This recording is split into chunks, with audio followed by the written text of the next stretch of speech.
Throughout the night last night, I would wake up quite often and I would just start singing bits and pieces of different worship songs because I couldn't remember all the words. So songs like Waymaker and Graves into Gardens, and then I'd fall back asleep. Uh, but in a dream I had earlier this morning, I saw a number of people scattered in different locations. Each one was alone with their hands raised, singing and worshiping God, and it was as if we were all trying to find a place where we could find Jesus. We were all desperate to find him. And from overhead, I could see the topography of a mountain, and I thought, well, maybe we could find him there, worship him there, in a valley next to a stream, and maybe we could find him there. But then it was like I was transported into a house with a wide marble hall and an arched open doorway at the end of that hall. And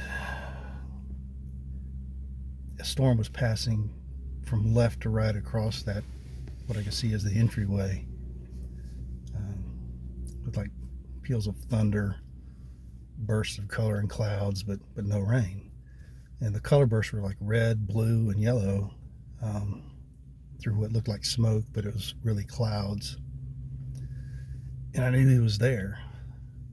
So I yelled, "Jesus," even before I saw him, because I just knew he was right around the corner. And then sure enough, he was walking from left to right, passing by the door as if he was on his way somewhere. But without stopping, he turned and looked at me. Just a glance, but it was strong, confident, loving peace. He was nothing like the thousands of images I'd seen over my lifetime. Dark, shorter hair with a short beard, mustache.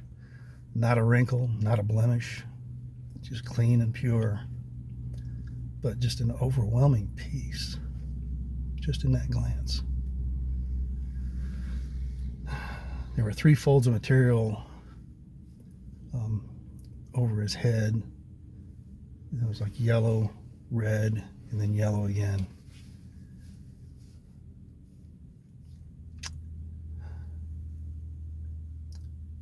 And nothing about his clothes was moved by the storm or by the wind, but he continued to walk with purpose.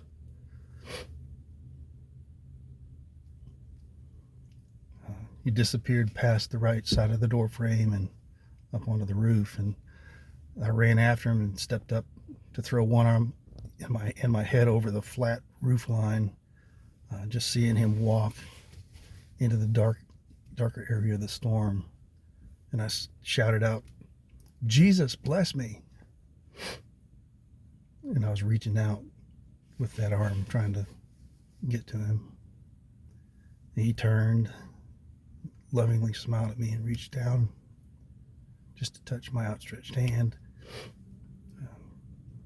Then turned to head on into the storm. And just then, Jan, I could feel her shaking me and said, "Wake up, Lee, you're having a dream."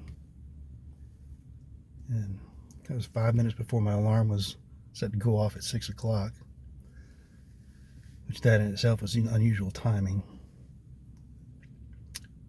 But I was so overwhelmed with emotion and moved like never before. I had a hard time even telling her, but I said I saw Jesus. I tried to describe what I saw to Jan through the tears and shaking, and I've had significant dreams before. I've even been startled by an angel at one time, but this was different.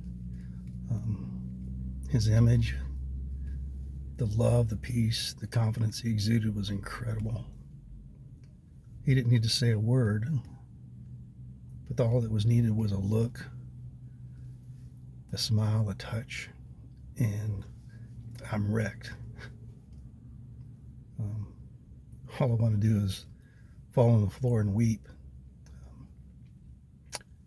So today I'm at work, I'm at lunch right now, but trying to hold it together, just wanting to tell everybody, but then at the same time wanting to hold it for myself to ponder and think about what I've seen.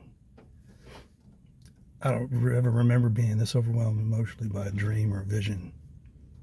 Um, but being in ministry for years and leading worship, I'd often sing a Keith Green song, "Oh Lord, you're beautiful. Your face is all I see. When your eye is on this child, your grace abounds to me."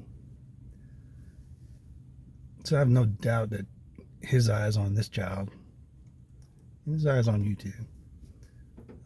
Even if it was a dream, I'm blessed to have had just a glimpse of this one that I worship and live for.